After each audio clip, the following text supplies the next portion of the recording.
It is no longer contestable that the governor of Anambra State, Chief Willie Obiano, has changed the story of Anambra State in the past 5 years. It does not matter whichever angle one looks at it.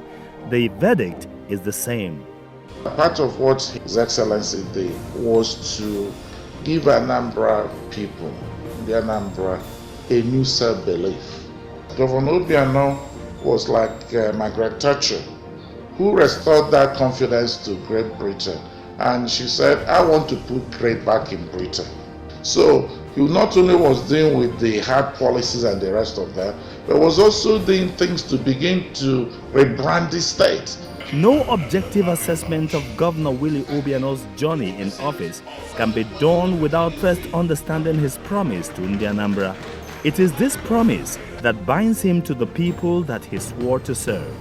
I came very prepared. I came with a very clear vision for Anambra. I want Anambra to be first choice investment destination and a hub for economic and commercial activity. The mission is very clear in my mind, and that's why we go to work every day, to create a socially stable, business-friendly environment where indigenes and non-indigenes alike will have opportunity for wealth creation. It is this vision and mission that we put together to get our blueprint.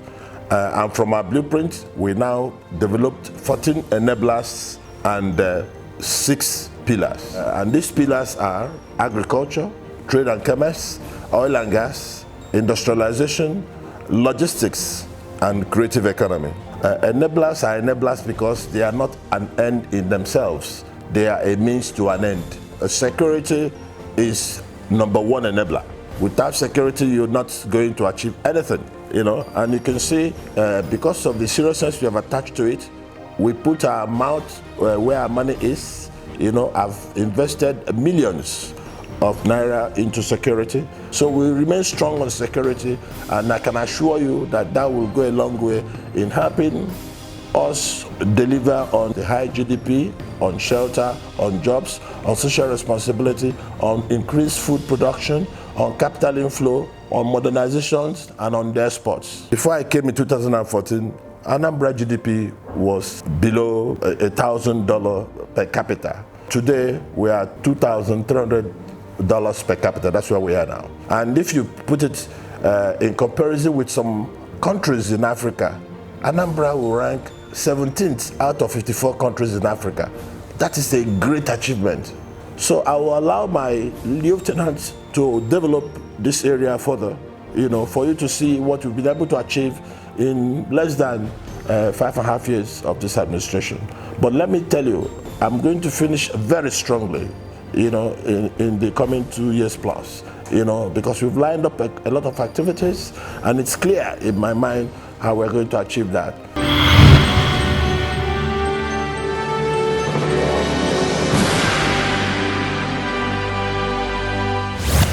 The key to the realization of Governor Obiano's economic blueprint is security. He realized from the beginning that no meaningful effort could be made to develop Anambra State without first fixing the timeless security headache of the state. So, he flew in a renowned Israeli security expert known as Moshe Kainen to headline Nigeria's first international security summit. The outcome of this summit is the famous Obiano security architecture and its operative arm known as Operation Ochapo, a joint task force made up of the police, the army, the navy, civil defense, and the NDLEA. No sooner had the task force been established than it had swung into action. It pulled down houses used by kidnappers as holding cells for their victims, rounded up violent criminals in large numbers, cut off the supply routes of illegal arms into the state, seized large catchments of ammunition, and unleashed a severe crackdown on the underworld that wiped all shades of criminality out of the state. The task force also launched series of flights by police helicopters into Anambra skies to spot imminent dangers from locations beyond the easy reach of human eye. Governor Obiano also rolled out 25 American-style smart cars and gunboat for the Navy to patrol the waterways. Prior to the advent of this administration, people became scared of coming to trade in Anambra State. Keep in mind that we have the largest market in West Africa. But because of criminals and criminalities, people started diverting to Aba, to Lagos, to Abuja, to neighboring states because it's no longer safe for them.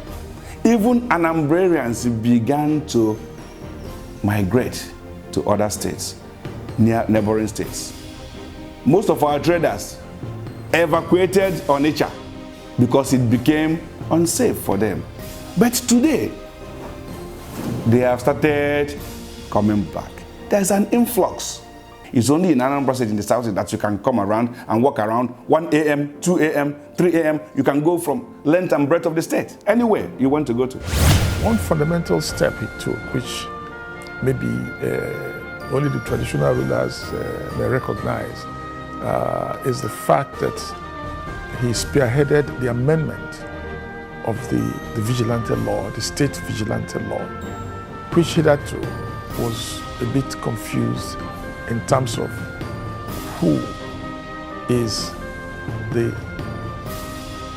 primary authority in the community. And the amendment was very unequivocal that the traditional ruler is the first and foremost, and he is the primary authority in the community. And as such, he becomes the chairman of the vigilante committee, and everything else revolves around him. The traditional ruler is not the sole authority, because he leads a community and he has to work with his community. But the recognition that he is at the forefront and he is the leader was very important. And I think it was through his intervention that that amendment was carried out. And that law also has created a state environmental, a state vigilante committee, which again hadn't existed before then. And the vigilante committee is a statewide basis, but is operating at the local level. So each community has its own vigilante committee, of which the traditional ruler is the chairman. And it's part and parcel of the overall security arrangement in the state, which has been applauded all over the country. If Operation Oshapu 1 was so successful that it won Governor Obiano several awards, including the best governor on security architecture in West and Central Africa, the recent launch of Operation Oshapu 2 makes a strong case for a higher recognition. This is because Operation Oshapu 2 marks the smooth migration of Anambra's security architecture from the usual brick and mortar backbone to a much more sophisticated and digital security superstructure that runs on the latest information and communication technology. It was a proud moment for every Onyanambra who was at the venue to hear the voice of the Public Relations Officer of the Nigeria Police Force, Mr. Frank Mba, declare that it was the first time any police force in Africa would be presented such an intimidating array of equipment to combat crime on the continent. The equipment has a capacity to generate and process photo and video of a crime scene from a long distance and conduct data analytics from different locations onto a common control room. With the launch of these equipments, Obiano has once again assumed his full office as the Chief Security Officer of Anambra State, adopting the best global practices in crime busting and control to give Anambra a new lease of life. As a result of this, the Nigeria Police has honored Obiano with the award of Nigeria's Best Governor in supporting security architecture. He was also recently honored by Security Watch Africa as the security icon in governance in West and Central Africa. I want to start by saying that I'm really surprised. I'm surprised with the level of equipment I've seen in this state rolled out by the governor. But what I've seen is beyond imagination. What I've seen is a total package for security It should be noted that it is not the first of such donation made by Your Excellency, and as such we encourage other governors in this country to emulate you.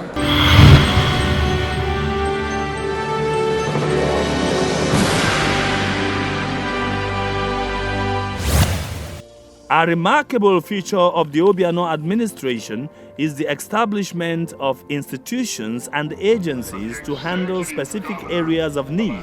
This is also known to be one of the hallmarks of a true democracy. One of the important institutions of the Obiano administration, which has changed the narrative of Anambra State, is the Anambra State Investment Promotion and Protection Agency, ANSIPA. This agency has attracted many investors to Anambra State, from Josan Rice Farms in Ufuma and Umumbo to Linden Integrated Farms, Ibariam, Koscharis Farms, Anako, Koscharis Rice Mills, Ibariam, Stanel World, Golden Tulip Hotel, and a handful of other businesses that are flourishing across the state. ANSIPA has made it quite easy for investors to set up businesses in Anambra with little, if any, delay at all. We key in very seriously to His Excellency's blueprint in terms of the pillars that we believe will drive Anambra economy, which includes agriculture, trade and commerce, logistics, the creative industry. All this is tied into an economic blueprint, and we essentially expedite and facilitate this for the state and for its investors.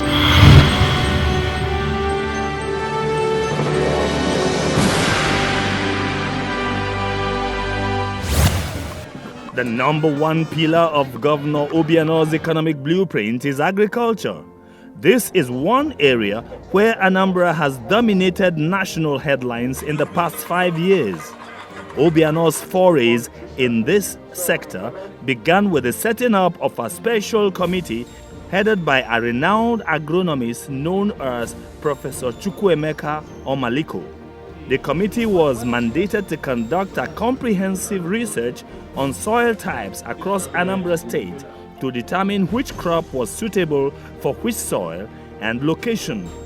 The committee's findings revealed that rice, cassava, yam, tomatoes, and vegetables could be grown in commercial quantities in Ayamelum, Anambra East and West, Obaru, Ihiala, and Orumba South and North. Armed with this knowledge, the government went into partnerships with major agro investors like Koscharis, Josan Agro Limited, Linden Farms, Chelsea Farms, Excel Farms, Eagle Farms, and other investors in the agro-allied sector.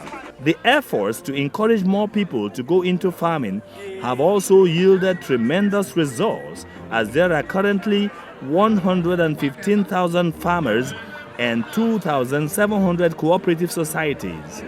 Agriculture is His Excellency's first pillar, and he's been pumping so much money into developing that sector. Before he came in 2014, rice production was at a very low ebb of about 80,000 metric tons, but presently we are doing 345,000 metric tons with hope, with after the season to get to 400,000 metric tons in the rice, and we're doing well in maize as well as yam production too. His Excellency is also looking at other sub-sectors which can improve our gains in agricultural sector. You are well aware of his passion to drive the FIBU production. So we're getting statistical information on where the ranches can be situated, what are the adaptability of the cows to those areas, especially the local cow we are trying to develop. So we are coming up with that. Very soon we'll come up with a very standard policy. Also, we're looking at other areas that can diversify the economy of the state with respect to youth and women empowerment, looking at apiculture, that is honeybee production. Apart from the honey we use as a substitute to sugar, honeybee has a lot of side products that can give youth and women a lot of money in their pocket aside from the honey.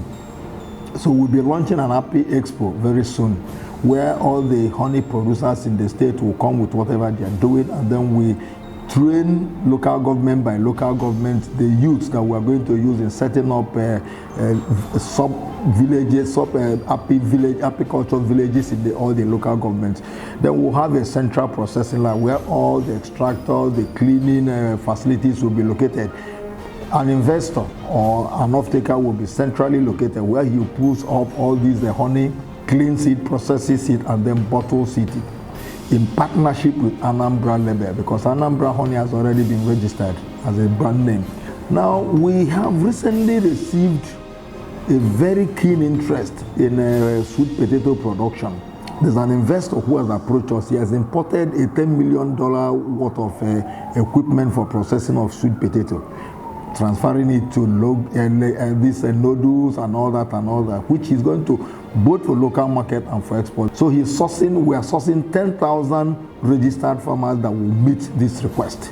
So our people are also under the community farm development in the field, enumerating the cooperative men and women that will form the nucleus of these sweet potato producers. It's a new product as it were into the Anambra value chain. We want to now go into commercial sweet potato production, which is a major curve. The good thing about this one is that the off-taker is already waiting for the product.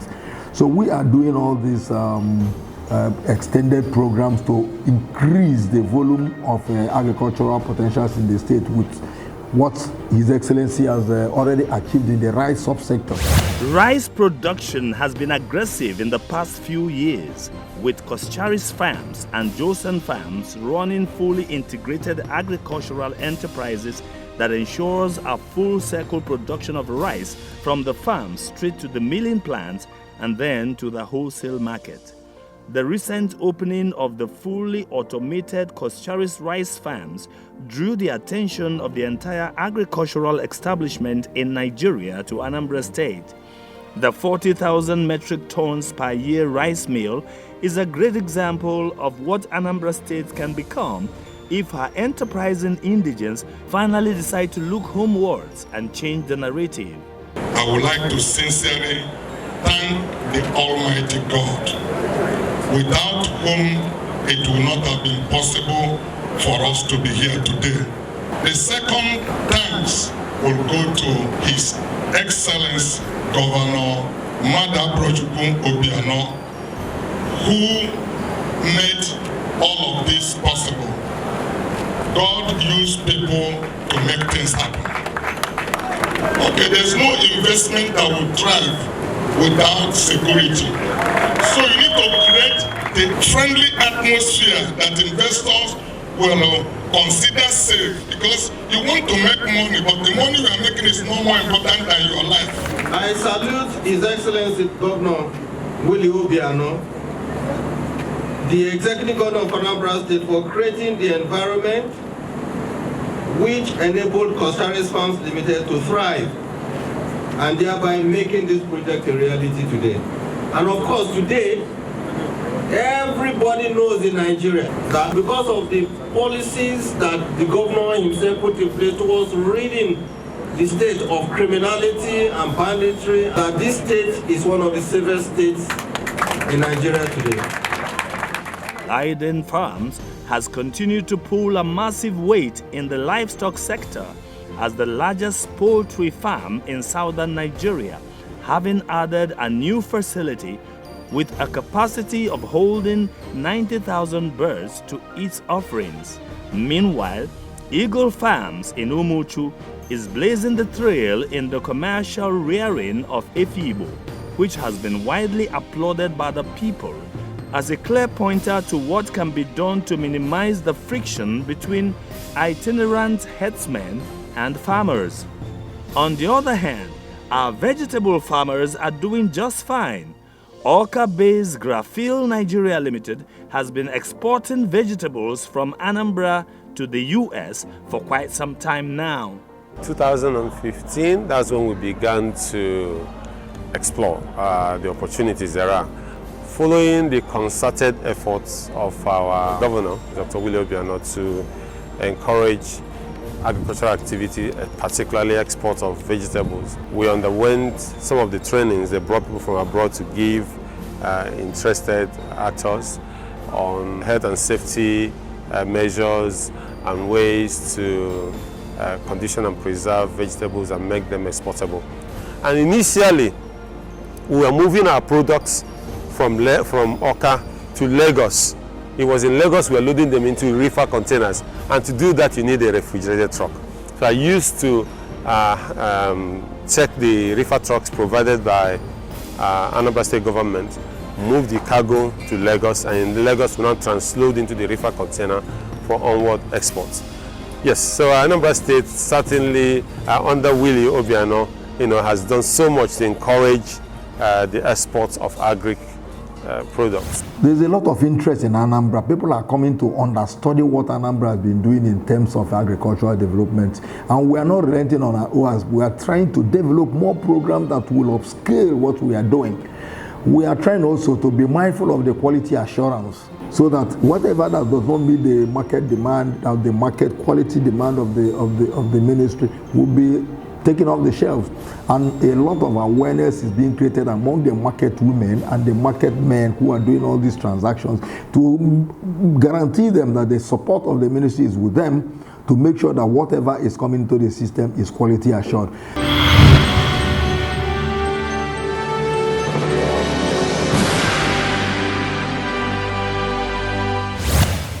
The Willie Obiano administration has taken education to an enviable height in Anambra State. Under Obiano's watch, Anambra has recorded the most impressive feat in education by any state in Nigeria. Education for Chief Dr. Willie Obiano is a very strong enabler. An enabler is an energizer. An enabler is actually the foothold of the pillars, because the stronger the enabler is, the stronger will the pillars be. So for Chief Dr. Willie Obiano, he has a clearly defined blueprint about what education should be. One of our strategic objectives is that the learning needs of all must be met through equitable distribution of resources, very important, and ensuring that we are one of the 3 top states with the lowest literacy rate. The gold medal won by 5 girls from Regina Passy Secondary School, Onitsha, at the World Technovation Championship at the Silicon Valley in US has shown that a silent revolution is going on in the educational sector of Anambra State. If there were any doubts about that, the bronze medal won by 4 boys from St. John's Science and Technical College, Alo, at the International Festival of Engineering, Science and Technology, IFEST, in Tunisia this year, has further confirmed that a revolution is afoot in the educational sector. Similarly, the robust motivation given to school teachers in Anambra State under Obiano has put Anambra teachers up for national honors and award for exemplary performance. Recently, 4 Anambra teachers won different awards at the President Teachers Award held in Abuja. Anambra was the only state that went home with 4 awards at the event.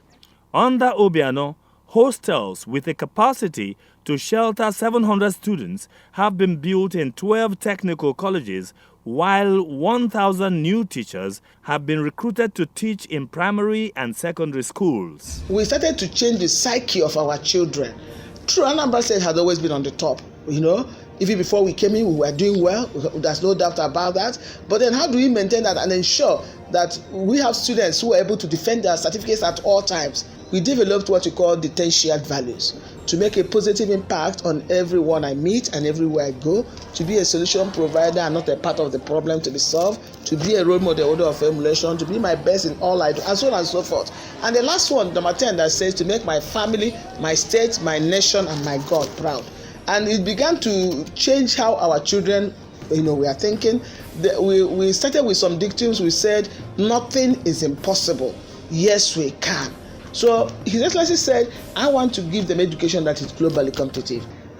So that's one thing about His Excellency. He would want you. He never likes. He doesn't like second or third position. He always wants you to come first.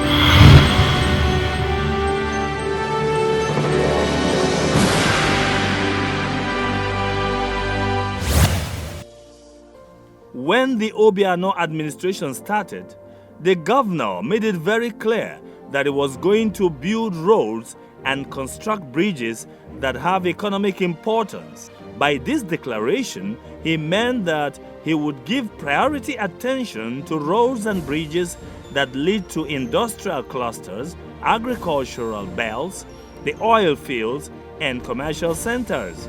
So far, the 3 flyovers in Oka and Amobia and other bridges like the Nengo River Bridge, the Iowa Bridge, the Ebenebe Amansi Bridge, the Umueje Bridge, as well as the Kisa River Bridge in Omonia, the SARS Okozo Abu Benando Bridge, Ndukwenu Awa Ufuma Bridge, and the Ezira Umuomaku Enugu Monya Bridge are outstanding legacies of the Obiano administration in terms of bridges.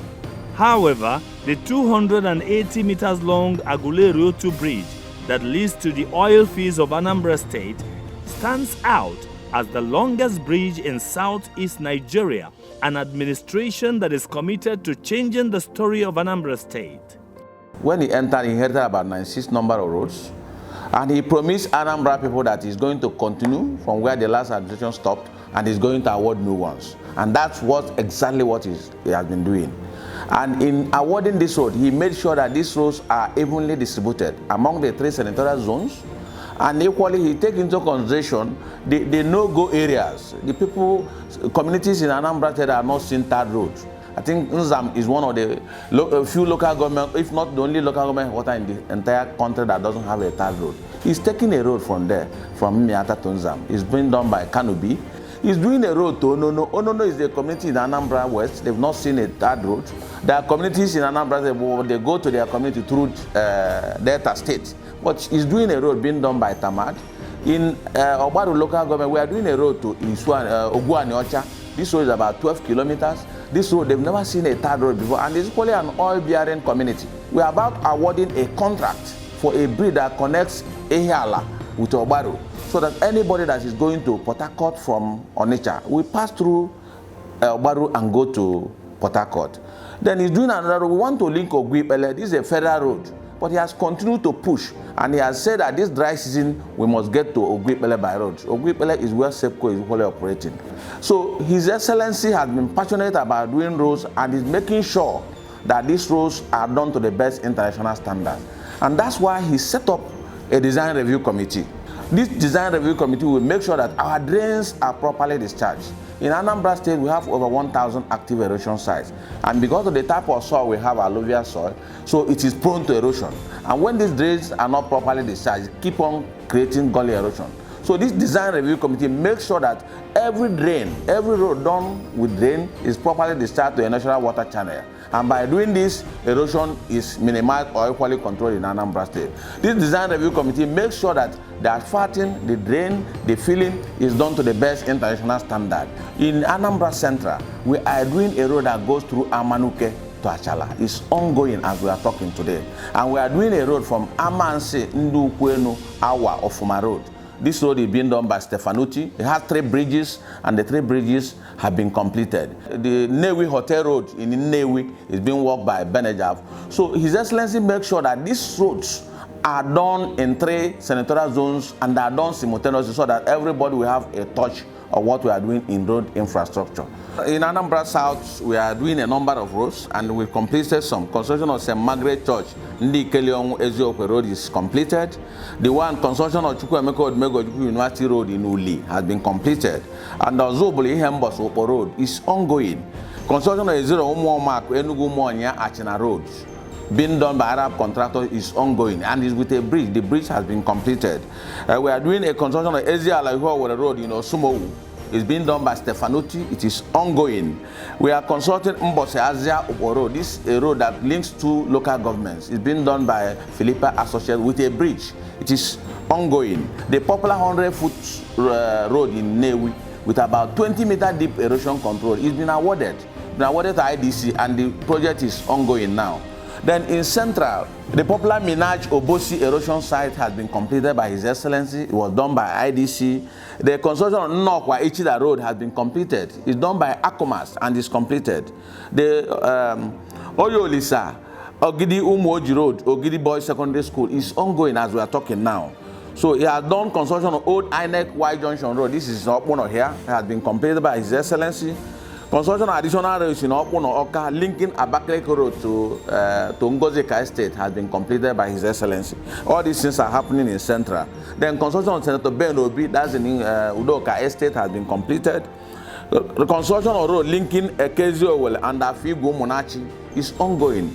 The road that links Omonachi to Eziowele to Afigwe is ongoing now by Daniels. Then the road that links Oyolisa to Obunike is being done by Tamad. The road that links Omonya through Obunike to 7 Mile is being done by Daniels.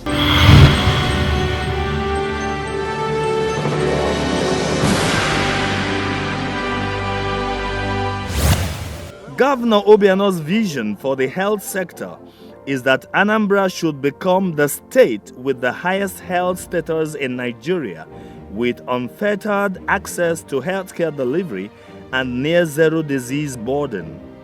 The aggressive pursuit of this vision has led to the establishment of the Anambra State Primary Healthcare Agency to tackle the fundamental issues in primary healthcare delivery in the state.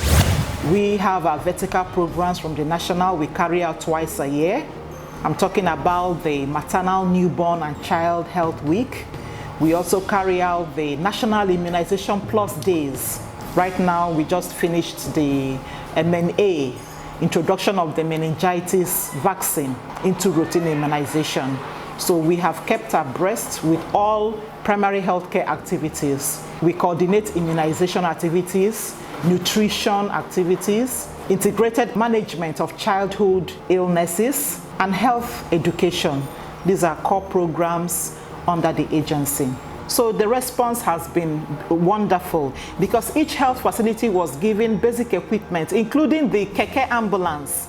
You know, you have some cases that come to the health facility, especially at night. And because they are tricycles, they can move in the communities, even with the rough terrain. For some reason, labor issues usually occur at night.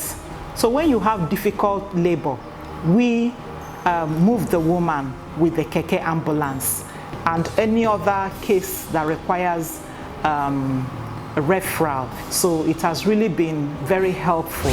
But more importantly, it has led to the inauguration of the Anambra State Health Insurance Agency, ASHIA, to make Anambra healthcare delivery easy and accessible to the greater number of our people. In addition, the government has donated the sum of 747 million to all the mission hospitals in the state to help them retool their processes and offer critical interventions in the health sector.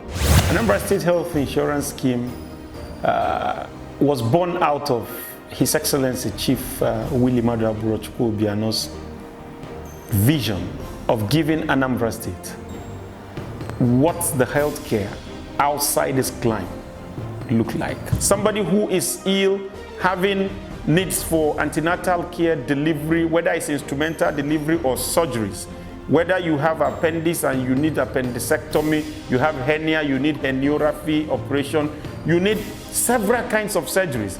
Somebody is having diabetes, you have hypertension, from diagnosis to treatment, even if the person will be admitted. In our benefit package, we have allocation to admit people for non-surgical cases for up to 15 days in a year, but for surgical cases for up to 21 days in a year. So you can't beat that at paying 1,000 naira every month. The most outstanding legacies of Governor Obiano in the healthcare sector may well be the Immaculate Heart Multi-Specialist Hospital, Aguleri, which compares favorably to any modern hospital in the advanced parts of the world. The recent opening of the hospital attracted positive comments and outright commendations from Anambra, who are happy that such a world-class medical facility has come within a touching distance. This hospital, that is multi-specialty hospital, will have a helicopter landing pad for medical tourism.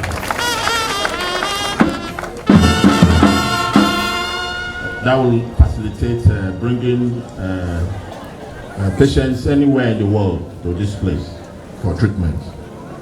With this hospital, you shouldn't bother to go abroad for treatment because all the things that you get abroad, you even get more here. Renovation work is still in progress at the Onitsha General Hospital, Enugu General Hospital, and Ekwulobia General Hospital, which shall be completed in no distant time. But one of the most memorable achievements of the Obiano administration in the medical sector is also the commissioning of the largest oxygen plant owned by a state government in Nigeria. The Anambra Oxygen Plant, located in the premises of Chukwuemeka Odumegwu Ojukwu University Teaching Hospital, Awka. Also worth remembering is the accreditation of the Medical College of the Chukwuemeka Odumegwu Ojukwu University and the offer of automatic employment to its pioneer medical students who had been marooned in the college for 10 years because the school was not accredited. As a matter of fact, His Excellency's attention to healthcare has been of immense benefit to the teaching hospital. As you know, just recently he commissioned the oxygen plant, and that singular move alone has brought down the prices of oxygen here in the teaching hospital. Because before now, we normally get oxygen from Enugu. So for now, it's within our doorstep, and all thanks to His Excellency. Currently, we're housing the only mega lab in the southeast that can handle 510 specimens as against micro labs. As I'm talking to you now, it might interest you to know, teaching hospital Nnewi, teaching hospital Enugu, all bring their samples here for virology analysis because we now have a plant that can process 510 specimens, and it is designed that it will be 24-hour power supply services. Now, to be able to do that, there are standby gen, there are 2 inverters, one automatic and one semi-automatic, in addition to our 18 to 20 hours of power supply services, which we currently now enjoy in the hospital. The World Health Organization recognizes 6 basic building blocks for a functional healthcare system. 1, we speak about service delivery, manpower, human resources, data, availability of essential medications, governance and leadership. Then talk about health financing. These 6 different components makes up a functional healthcare system. Goal of this administration is to strengthen the healthcare system by hitting on these individual blocks. Any block you get right ties into the next.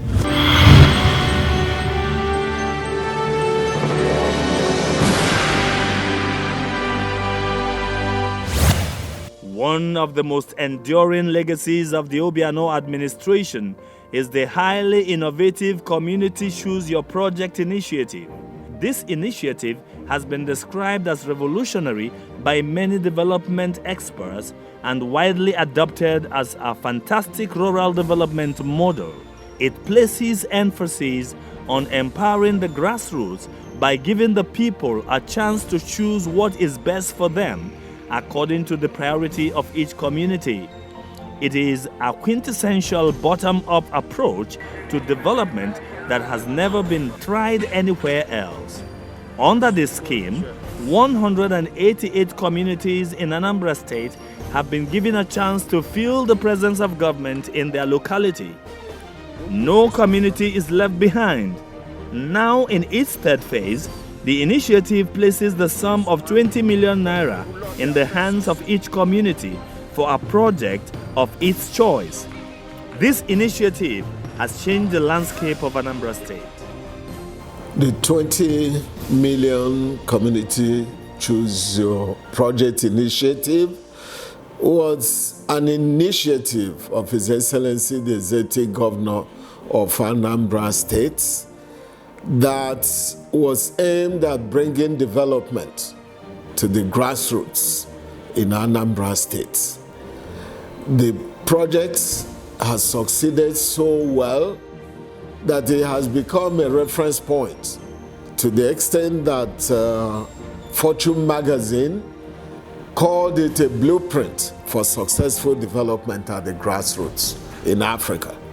The way it was designed is that the contractor has to come from the community. And by so doing, the laborers that work on the project are from the community. So this concept worked so well for us during the recession. And that's one of the primary reasons why Anambra State cushioned the recession better than other states. By the time we finished with the first phase, second phase, more than 200 million naira of goods and services was generated in every community all over Anambra State. So while other states were going through recession, Anambra State indigenes were smiling and benefiting from the good governance of Anambra State. In the first phase, the communities in Anambra State, for instance, chose 112 lock-up shops between the first phase and the second phase. And this is not surprising because Anambra State is known for commerce and is known for industry. And also town halls and civic centers. That's about 100 town halls and civic centers. And then you have health centers, 60 of them between phase 1 and phase 2. Some chose schools, staff quarters. That's again about 80 between phase 1 and phase 2. So as you go around the communities, you will see that these projects have been finished. It's a wonderful initiative. It has succeeded. And states all over Nigeria are wondering how we did it.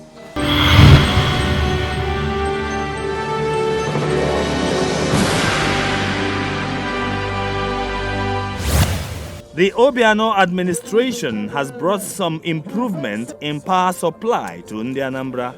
From Oji River in Enugu State, the administration ensured the installation of a 33 kV line to supply power to Orumba North and South. This particular initiative was so transcendental that an unintended beneficiary, the Isoshi community in Abia State, had to send a delegation to specially thank the governor for giving it a rare access to electricity. The administration has also installed another 33 kV line from Awada through Idemili to Nnewi to improve power supply in 43 communities and distributed 400 transformers to all communities in Anambra State. Another 33 kV line has also been installed from Oboji in Orumba North to Peters University in Agwata. His Excellency has installed about 300 transformer substations to various communities in the state, has also distributed about 400 transformers to different communities as well. His Excellency has also done a lot on that transmission. The extension of that 3 kV line from Agwaka to Aguleri, the extension of that 3 kV line from Oji River injection substation to Orumba North and South that benefited about 31 communities. Then the big one, His Excellency just signed a mega MOU with TCN, the transmission company of Nigeria, to do a mega 2x60 MVA substation at Oba, at Onitsha, at Nnewi, at Aguleri, then Umuchu and Ekulobia. And also to complete the 60 MV substation at Dunukofia. And then to build a massive 2x150 MVA substation at Oka here. After building these substations, they will all be linked by 132 kV transmission lines. And when this project is completed, there's going to be like a power ring around the state. So any part of the state you can draw power, good power, and this can,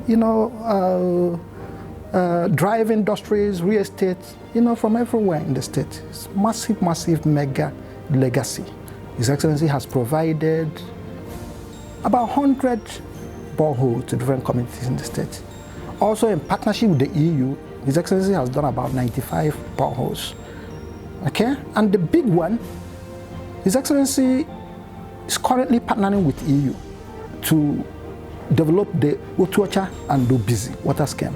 Mega project. They've done up to 95%. The scale of the Otuocha one is they extract water and then reticulate it through a reticulation network about 5 kilometers to about 7 communities. The treatment plant is massive.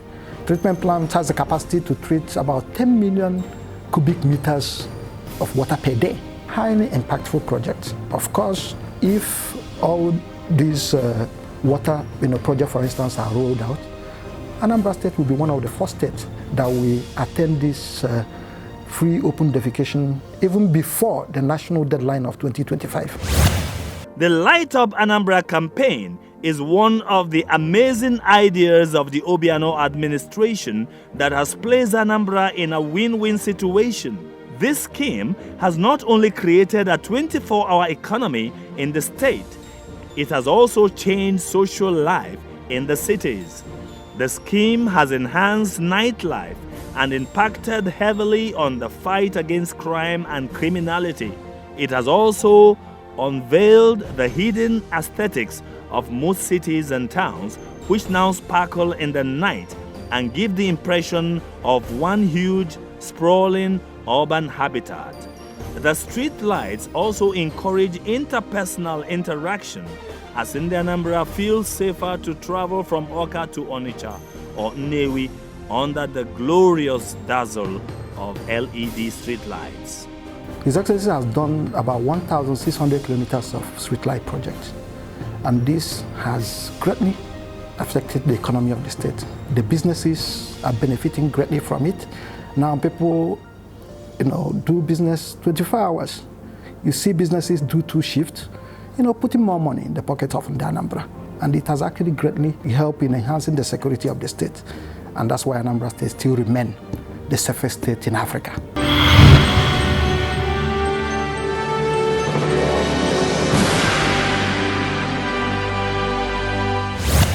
The successful completion and commissioning of Agulu Lake Hotel and its eventual handover to the Golden Tulip Group is a huge milestone of the Obiano administration. The hotel has become a most sought-after tourist offering of the state. It is fully booked almost all the time, and reservation has to be made well ahead of time. His Excellency has excelled in giving us a hotel called Agulu Lake Hotel. What better way to show that you are tourism focused? So Agulu Lake Hotel is a 4-star hotel. It's in excellent condition and beautiful. There's a river by there. It has everything excellent for tourism. Now we know we have over 500 hotels in Anambra. So he has permitted us to do digitalization of the registration, digitalization of enumeration, and now we're doing inspection of hotels.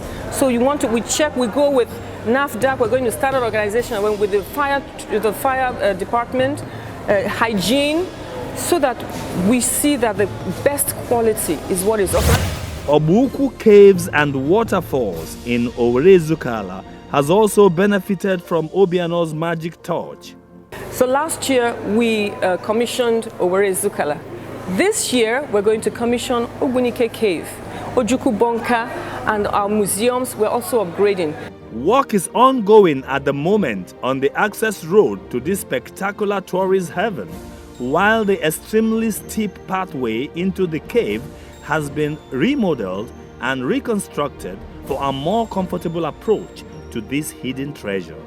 One of the most important things about tourism is that tourism is a unifying force. It brings people together. It brings dialogue, it creates communication and interaction. That is what the leadership of His Excellency Anambra State Obiano is all about. Tourism is the greatest employer of labor in the world today. 1 in every 11 jobs is tourism related. Tourism contributes 10% to the global GDP of the world today. And you can see that His Excellency is focused on this. He has taken security 200%. And so security is the most important element of tourism. Any state that has tackled security is ready for tourism. So we are ready for tourism. But that's not only that. He has paid so much attention to medical tourism. He has paid incredible attention to education tourism. You can see how our students are winning awards all over the world because of His Excellency's excellence. He has also taken into very, very, very serious dimensions entertainment tourism.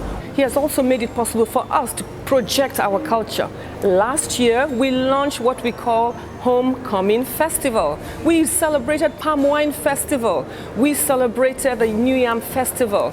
We even did youth empowerment. We had people from all over Nigeria, from the north, south, east, and come to Anambra and to show to us that Anambra is not just about Ndi Anambra. It's about all our friends that are all over Nigeria who love us and who appreciate what Anambra is doing.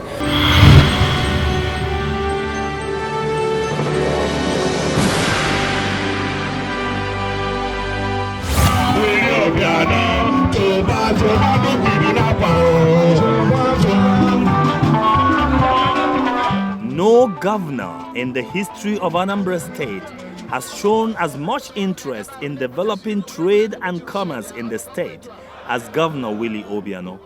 The completion of the Oba International Market is one good proof of this. But a better proof is certainly the 10 million naira per market initiative, which has led to the remodeling of most markets in Anambra State in the past 2 years.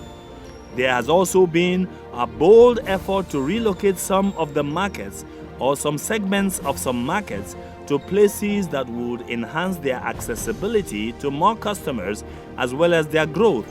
The completion of Onitsha Shopping Mall has added a new dimension to the city and created a hub for social-cultural engagement that goes beyond mere commerce.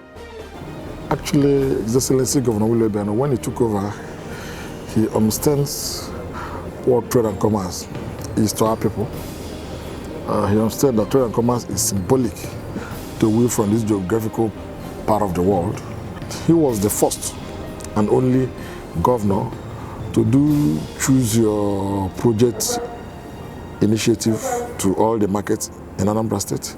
Then secondly, investors want us to have an industrial hub owned by the state, and then we have to provide all the basic amenities. And I was so happy to understand that His Excellency is already building an industrial cluster in Anambra State. The project is ongoing.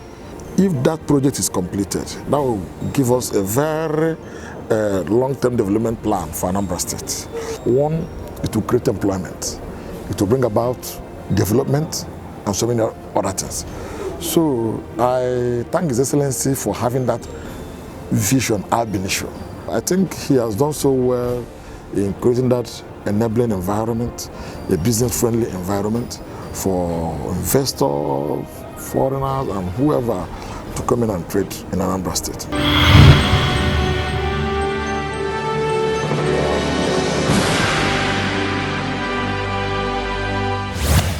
When the history of the Obiano administration is finally written, the Anambra Small Business Agency, ASBA, will occupy a proud of place in the narrative. This is because this agency has served as a catalyst to the numerous entrepreneurial dreams of Ndi Anambra. ASBA is the silent power behind so many new businesses in the state, to lifestyle shops like electronic stores and other small businesses that have sprouted across the state in the past 5 years. The most iconic of all ASBA-funded initiatives is the Nkwele Zinaka Shoe Market Cluster, which has become a big player in the export market across West Africa. In all honesty, ASBA's diligent execution of its mandate has earned Anambra State a presidential award of the best state in support of SMEs in the country. There can be no greater applause. We applied this fund within the purview of the limit to over 7,000 Ndi Anambra. This cut across the critical economic pillars of the government: agricultural value chain, trade and commerce, cottage industry, etc. Every local government benefited: the artisan, the market woman, even the young graduates that have not market money, we put them into cooperatives so they could be able to function. These monies we applied in that direction. And then the 1 billion naira for SME. These are the bigger, players, people that are well structured. We use it to resuscitate over 300 companies in Anambra State, including the Anambra Rice. And all these things we have done within the purview of our critical economic engine.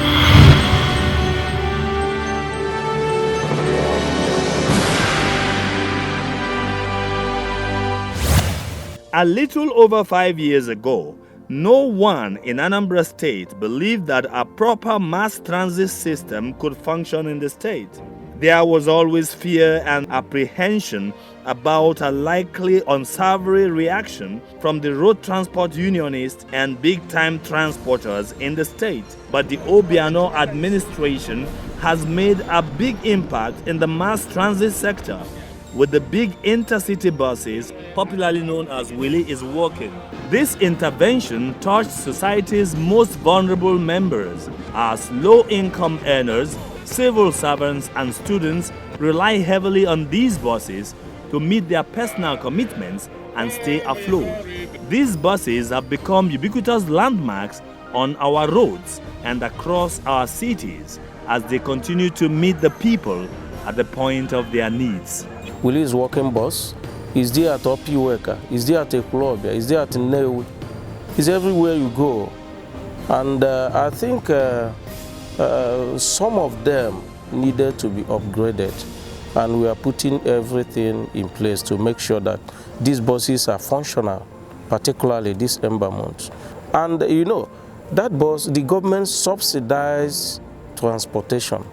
That is the beauty of it, and that is what our people want. So for the Ember month, the Ministry of Transport has organized a training that encompasses the Road Safety Corps, Civil Defense, the DSS, the police, the security agencies will all be there.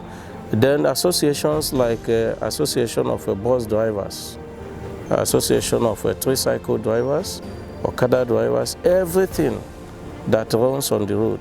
So what we want to achieve is to train the people on the modalities and what should be done at any particular time when driving. For example, it is an offense to be talking on telephone when driving. About traffic management, the government is doing its best. You can see in Oka here, in strategic positions or locations, the government has put in the traffic lights. These are what we see overseas, at Onitsha, at Ekulobia, at Newi, and so on and so forth. All this is to manage traffic.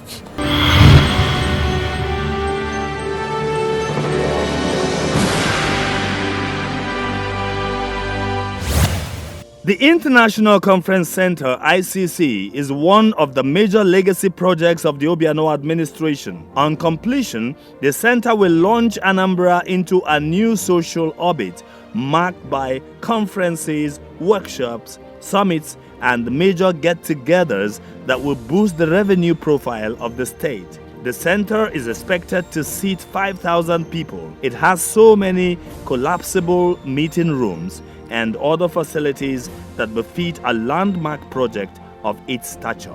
I am happy that this administration, His Excellency Chief Dr. Willie Obiano's administration, had thought it very essential and in fact designed and embarked on the construction of International Conference Center here in Awka. It was designed to be a multi-purpose International Conference Center. And so, small groups can use it, big groups can use it. You could do indoor sports the way it's designed, and so on and so forth. Even the ground is open for very flexible use.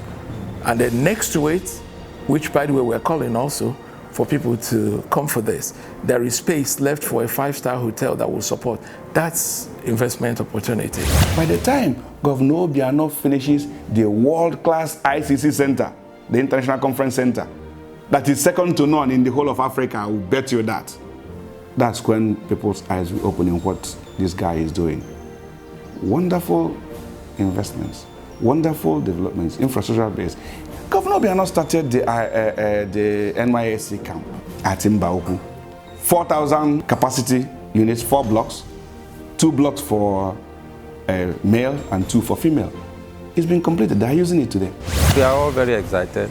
Myself, the course officials, and the core members. Everybody is excited to be here. Umuya had this legendary reputation for discomfort, even though we were able to manage that. We always tell them, look, Umuya camp is not a reflection of what Anambra State is. You can imagine then when they had that at the back of their mind that they were coming to Anambra with the worst camp in the Nigeria, only for them to land here and see the best camp in Nigeria.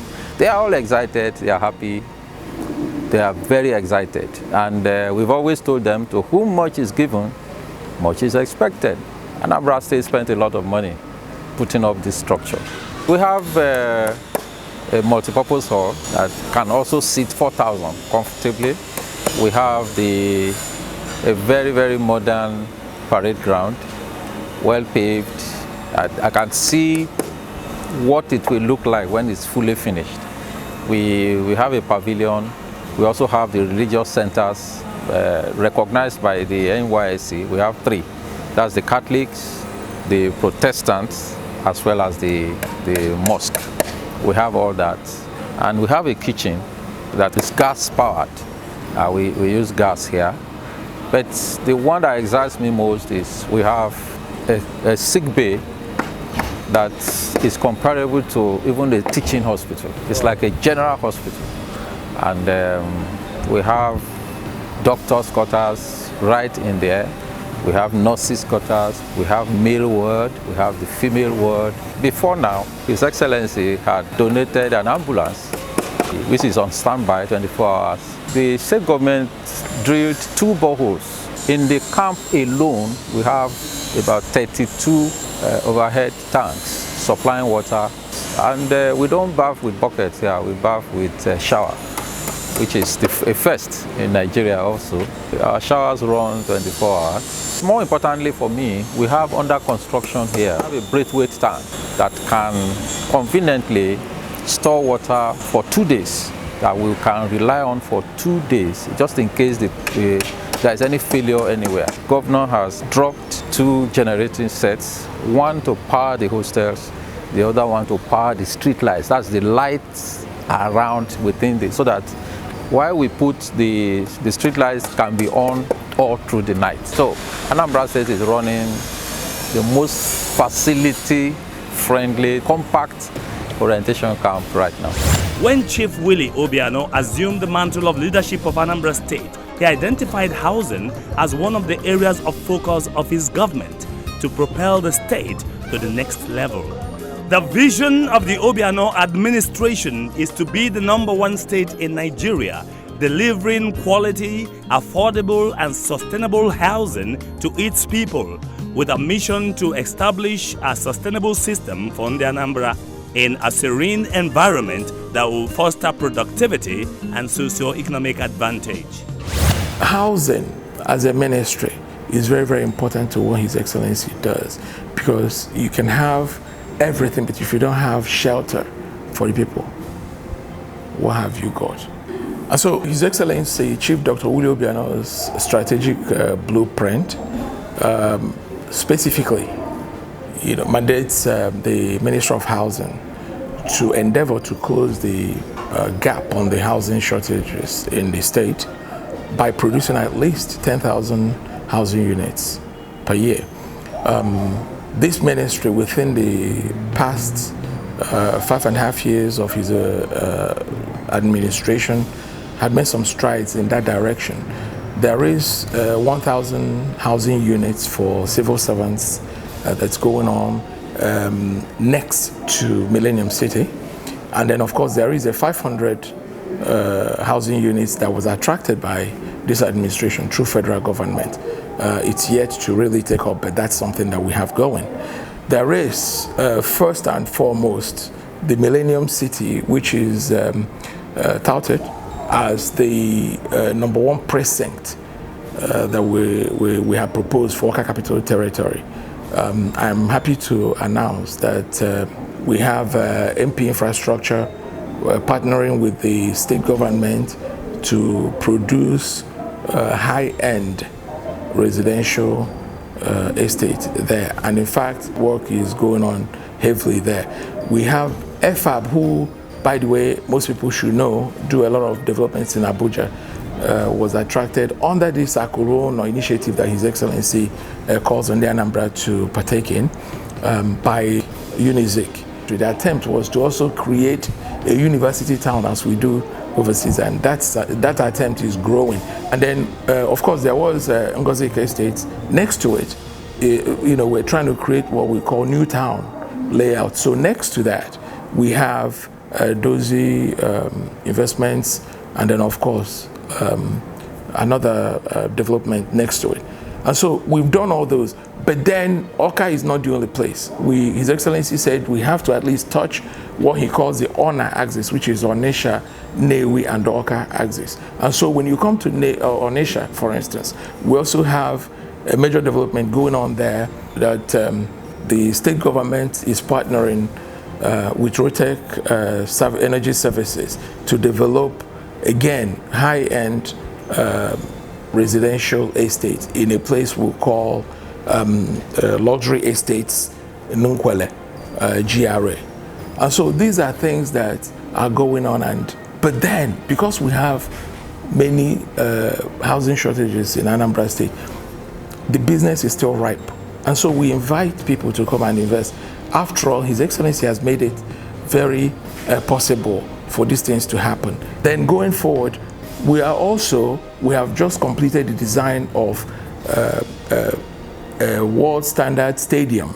His Excellency cannot have it any other way. He wants the stadium started within the next 2 weeks and completed within 9 months. And this is an order because he is ready on his own part, and so we are readying ourselves to kickstart this.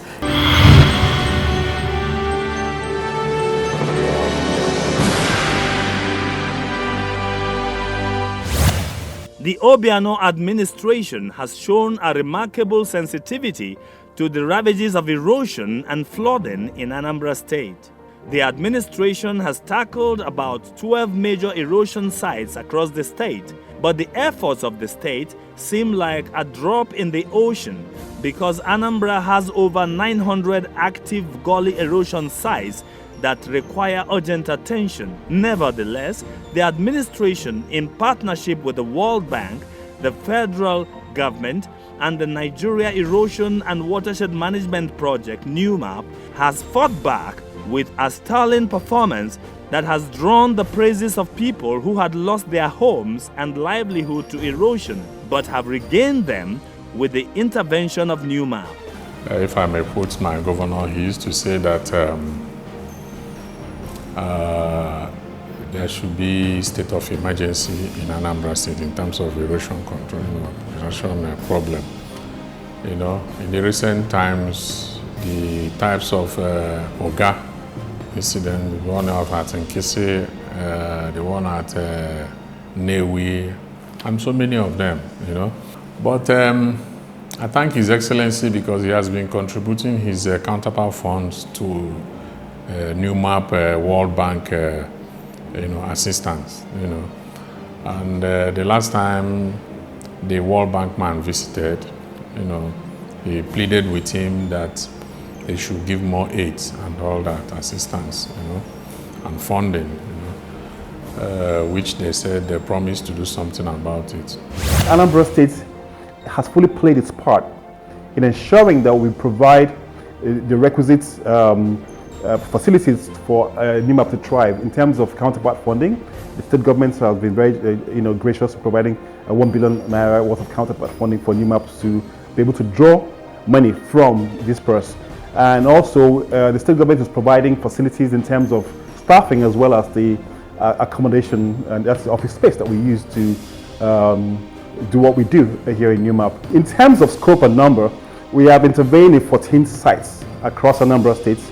Real huge gully erosion, and I'm saying things in the neighborhood of about 3-4 kilometers long and 20 meters deep. That tells you the extent to which this devastation really are hard hitting. Against the life of the people that we work for. And so of the 14 sites, 2 have been completed and actually waiting handover by the state government back to the communities. 11 of them, 12 of them are in various stages of completion, and there's active work going on at all 12 simultaneously. Based on the feedback we get from the communities, it has been very encouraging. It means essentially that the work we're doing is good and that the people we work for are happy with what we're doing. The governor has also demonstrated a keen interest in the perennial flooding of the riverine communities, rolling out rescue missions to save life and give the victims a sense of belonging each time nature has struck. Coastal locations like Obaru, Onitsha North and South, Anambra East and West, and Ayamelun local government areas have always received the best care from the Obiano administration when the floods have visited.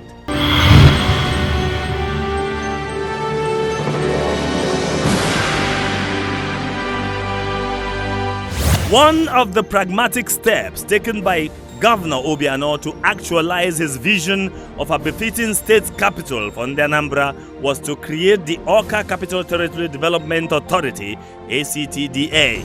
The agency has not only concluded the aerial mapping of the 10 square kilometer that makes up the Awka Capital Territory, but went further and area mapped the entire state. Anambra is the second state to do so in Nigeria. Governor Obiano's intention is to create new presence such as the proposed business district area and the Millennium City project, among others. This will move Awka from a mononucleus capital to a bigger multi-nucleus modern city. We've managed to look at the enforceability of laws that was the main blueprint, the brain behind the establishment of the agency. Now we have compliance to the building rules and building regulations.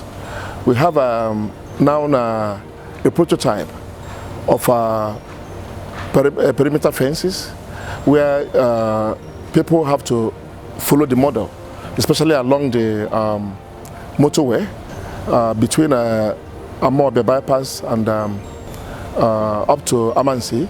All the buildings there have a model of fence to put up, and there is uniformity.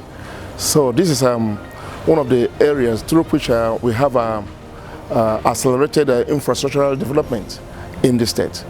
We look at the roundabout at Onitsha, DMGS roundabout, a place that had depicted aesthetic values of His Excellency, the Governor of Anambra State. When you look at the roundabout, there are 5 big elephant trunks depicting the 5 states of the southeast. And it's a sight to behold in the night, and it's a place I could consider as a tourist attraction. Then when you come up to Awka, we have done quite a bit at the Millennium City project. We have the 3-arm zone, where at the moment we are developing the Millennium City, and it will be second to none because we have all the infrastructures there that will actually depict a 21st century city. And when you come down to the roads and other infrastructures, we have been able to clear most of the slums, most of the areas that have been taken over by lodgers. When we come to the Club Road, formerly Abakaliki Street, it's a place that we're now beautifying, building gardens. Coming to other nitty-gritties within the capital territory, you will find out that there is a very decreased percentage of collapsed buildings because of the enforceability of building codes and being able to look at building control. And the development control, we have been able to map out Awka. We have the industrial layout, we have the low density, you have the high density, and that's what actually depicts a modern city. And the governor of the state, being a visionary, had accelerated the speed at which we perform. Governor Willie Obiano is a man that appreciates standards. And having recognized that this is what I represent, he mandated me to bring my wealth of experience to bear on the infrastructure and mindset of the people of Anambra State. So far, our impact have been felt. For example, the renovation of the state secretariat, as you can see. A lot of work has been gone into getting the secretariats really up to standard. And then also lighting and safety on the flyovers at night. You can see all those. We developed a document called Anambra State Gold Standard to guide the institutionalization of standards in the infrastructure and human capital development in Anambra State. We have organized seminars and workshops to sensitize people of Anambra State on the need for standards. And as a result, Governor Obiano created a Standards and Modernization Committee and made me chairman. Today, I'm glad to say that the government of Anambra State has embraced our model, fully embraced our model, and has gone ahead to put them to action. The results are visible and more will manifest in the near future, all thanks to a standards-oriented governor.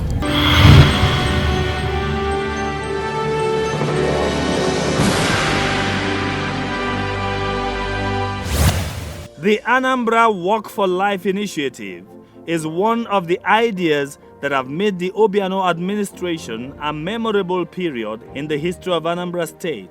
Through this program, the Anambra have been subtly enlightened on the immense benefits of living an active lifestyle. On the first Saturday of every month, residents of the major cities troop out to participate in long and colorful walk that strengthens a sense of community and enhances the fitness of participants. The state has done well in sports, with so many contingents to national sporting events returning with laurels and mementos. The governor particularly, gave us a mandate to reposition sports. And if you look at the activities we have taken up since then, it makes a gradual progress, gradual movement to take it to the level that everybody will now acknowledge it. We introduced the under 13 and under 17, which is the academicals. Went into talent hunt. We also introduced some form of leisure sports. The popular Walk for Life we do it every month. We introduced the football season last year, and the governor approved 6 cups. We have that under 13 I mentioned, under 17. We have the uni soccer for the university, that's the higher institutions.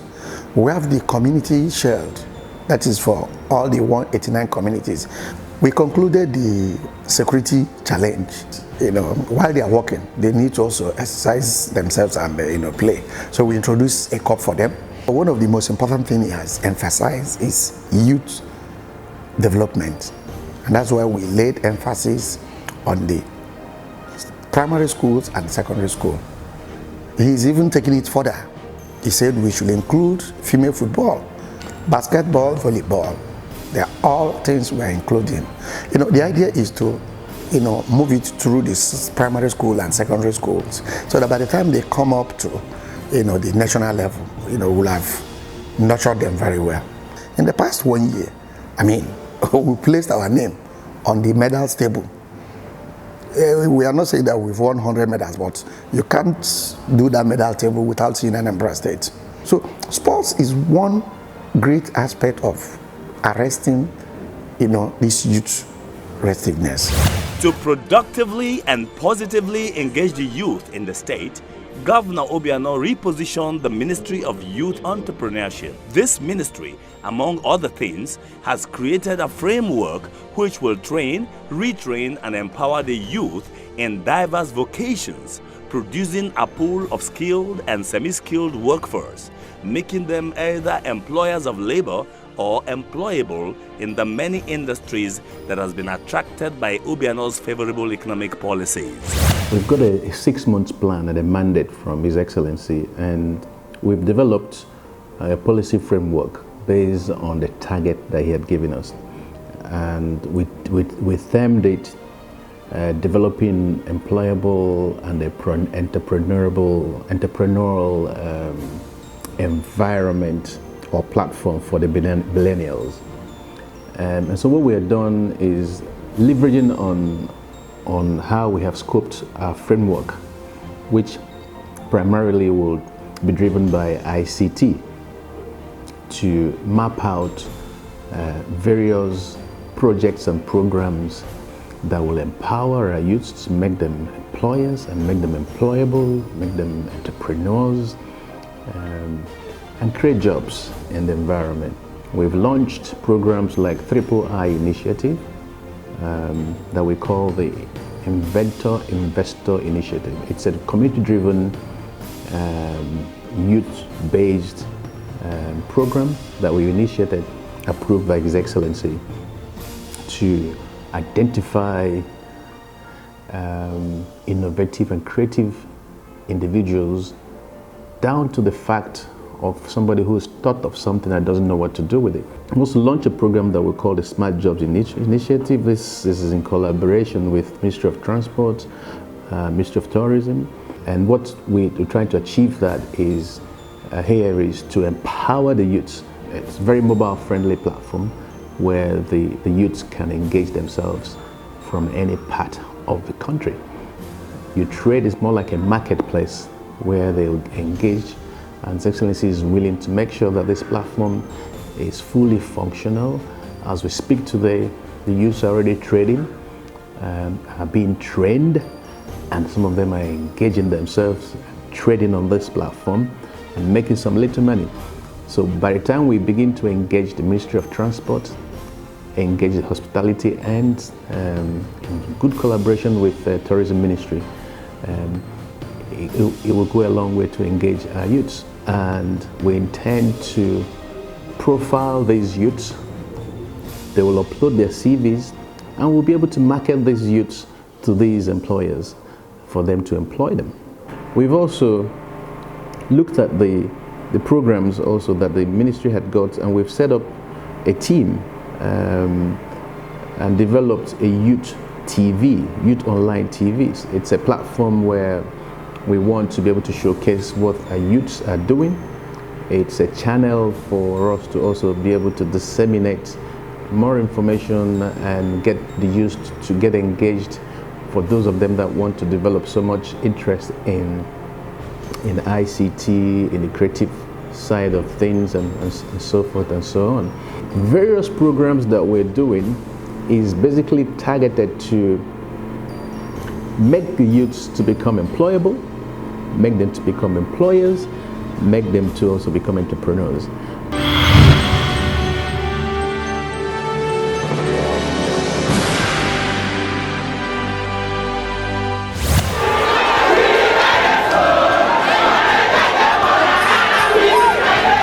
When Governor Obiano assumed office, he announced his philosophy of Ana Aluolo, Ana Alumadu. What he meant was that his government would be essentially driven by the kindest consideration for the people, that his administration would put the people first. Obiano ensured that the Anambra worker did not suffer the scalding fire of the last economic recession, that their salaries were not only paid on time, but were actually increased when other states were owing workers several months of salaries. He also donated buses to convey them to work and back from different locations to minimize their out-of-pocket spending, and has continued to hand out bags of rice every Christmas to civil servants. He has demonstrated a great love for workers, clearing long-standing pension arrears and unpaid salaries of workers, and approving the promotion of workers who were ignored by previous administrations. Obiano has also sponsored some teachers on offshore training and paid incentive to teachers who teach in hard-to-reach areas. The governor has actually restored the dignity of the workers, okay? Because there are things they now take for granted. The average worker in this state can plan his life because he knows his salary is regular. He knows it's gonna come rain, come shine, on the 25th, okay? You just saw me flagging up the collection of the annual Christmas rice. It's as regular as that since he came into office. It's been happening. The leave allowances are paid. Entitlements of workers are paid. Pensioners are paid. You may say these things are routine stuff, but they are no longer routine in Nigeria. You contextualize these things. In the country where we belong today, you can't take salaries for granted. They know states around have the same different challenges and so on. We are fortunate to have somebody, because it's also a matter of prioritization. He considers workers' welfare of paramount importance. And that's why, in spite of the paucity of funds, he continues to do what he's doing. Okay? Take a look at the background I am in now. The secretariat, the working environment of the workers, is wearing a new look. First lift, okay, and upgrading of facilities here. The workers' transport scheme still on, working regularly, and many other things. Promotions come regularly and continue to come, because these are the things that workers look up to. These are things that motivate them, okay? What they are entitled to, they get. Workers here trust this gentleman. They look up to him as a father, and he's been discharging that fatherly role. In spite of the imperfections in the system, because the service is not full of angels. We have people who are not doing what they are supposed to do, or going beyond what they are supposed to do. But he has not held it against anybody. As a group, as a class, he rates the workers of the state very highly. And the workers will go anywhere with him.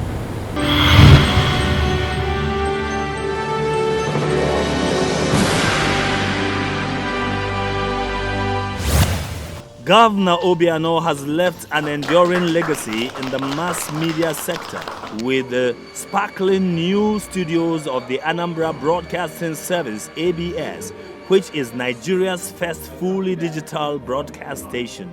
Before Obiano, the station was in a decrepit state with rat-infested studios and primitive broadcast equipment. But today, ABS is rated as the best state-owned broadcast studio in Nigeria. The most remarkable thing to note about ABS is that Governor Obiano is the only governor to clear the 25-year-old arrears of pension owed the former staff of the state right from the creation of the state. ABS has shown strong desire to grow, as the station has even set up a film academy. Anambra has become the most competitive state in Nigeria in the last 3 years, and the competitiveness extends to the agencies supervised by the Ministry of Information. Our broadcasting organization is absolutely the most advanced, digitally speaking, in Nigeria and beyond. In fact, on August 15th last year, the Director of Engineering and Technology, Friday Okwela, of the National Broadcasting Commission visited ABS facilities. He couldn't believe what he saw. He was convinced that our governor was either a computer scientist or an electronic engineer who has practiced in places like San Francisco, Los Angeles. He actually compared our studios to what we have Universal Studios in Los Angeles. Our printing press is anytime from now going to experience massive reorganization to become a 21st century printing press. The other agencies are also doing well. The National Lights does not only print consistently, but the printing is beautiful. And beyond that, they're involved in community development, involved in the promotion of the arts and culture, which our governor takes seriously. He's a man of culture in every sense of that expression. So we are doing very, very well. The fundamental issue actually is that the agencies supervised by the ministry and the military itself are in the forefront of the campaign to rebrand Anambra State, to make Anambra State synonymous with excellence, and the excellence is reflected in the competitive nature of the states.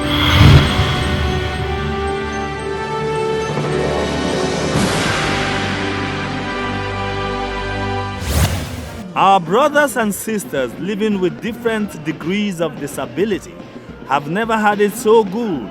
Governor Obiano has paid a special attention to them. That is why Barrister Nnamdi Ezewuzie, a brilliant lawyer, was appointed as special advisor to the governor on disability affairs to give that community a sense of belonging and a voice in the decision-making body of Anambra State. Under Obiano, the community has also produced a permanent secretary, while a bold effort has been made to absorb more of them into the system.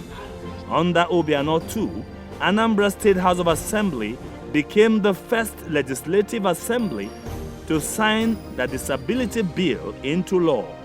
There is indeed no doubt that the disability community is enjoying a new lease of life under Obiano. We have in Anambra State a history-making governor. He runs the most disability-inclusive administration in history.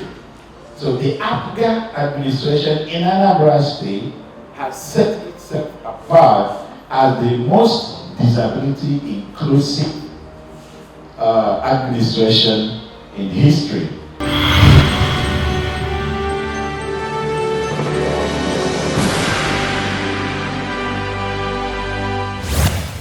Governor Willie Obiano holds the record of the only Igbo governor who has shown enough sensitivity to the deep pains of the Biafran experience and has held a memorial program in honor of the people who lost their lives in the war.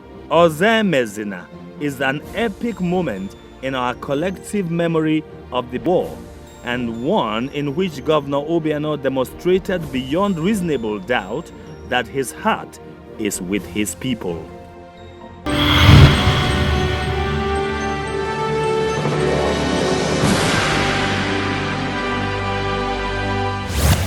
The story of the exploits of the Willie Obiano administration in Anambra State would be incomplete without mentioning the giant strides of Her Excellency Chief Mrs. Ebele Obiano through her NGO, CAFE. Mrs. Obiano has brought hope to the hopeless and a chance for a new beginning to down indigent widows, motherless babies, and homeless people in the state. Through CAFE, many indigent widows who were long forgotten by the society have become proud owners of modern homes, while young women have been equipped and empowered with vocational skills that will make them contribute to the economy in a more significant way. Abandoned babies have been picked up and given a home, and people who have lost their limbs have been equipped with prosthetic limbs. The interregimental home, which the governor's wife runs, is a landmark success as it has brought succor and relief to so many families whose loved ones have suffered the untold indignity of mental health. There have been special cases of grand family reunions, like the Anene family of Northia, whose matriarch, Rose, was declared missing for 35 years, but later ended up in the Inteje home, from where she was eventually returned to her family. There is no doubt that Chief Mrs. Obiano has become the human face of governance in Anambra State. Initially, people were making fun of the beginning, that he hit the ground running and he was probably running too fast.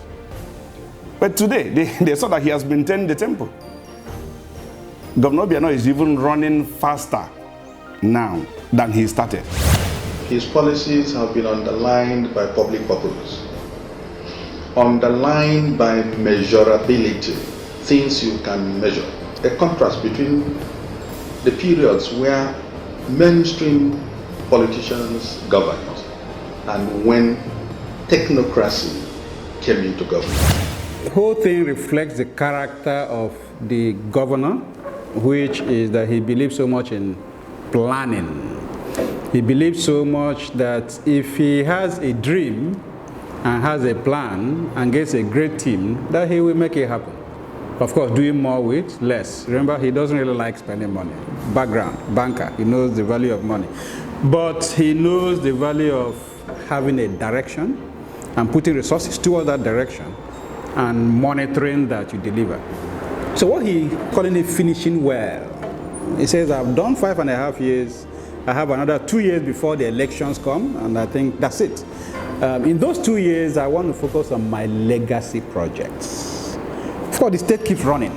Salaries will be paid, roads will be clean, environment will be clean, but I want to do legacy things. Things that will change forever the way the state is run. So he inaugurated a committee for the Vision 2070 of Anambra State. Basically, he says, I want to do that thing I did for 8 years. I want us to help the state do it for 50 years. So where will Anambra be in 50 years? So over time, what are the things we must do? And he appointed a great team. In my opinion, that would be a marking script for governments in future. Marking script for anyone that wants to become governor. Because the people will say, so which part of this, our story, are you going to make happen for us? That's one legacy that he's leaving. Coming to ESCO about 9 o'clock, sometimes we finish 4, 5. The most you see him do is drink coffee, and he's going. He's talking, he's listening, he's participating, and trying to make decisions and way forward to make things move in our state. You see the energy, you see the zeal to get things done, and it's incredible. I find it interesting. It's quite commendable. That's why I consider his style of governance the way it ought to be. This is what should be practiced in the federal government. This is what all the states should also practice. In all, over the course of 5 years, Governor Obiano has firmly established himself in the imagination of his people as a visionary, fearless and courageous leader who would spare no effort to leave Anambra State better than he met it. With all our hearts, we pray and ask, God bless Anambra, God bless the shining light that we bear. We're the only ones to make her brighter, the only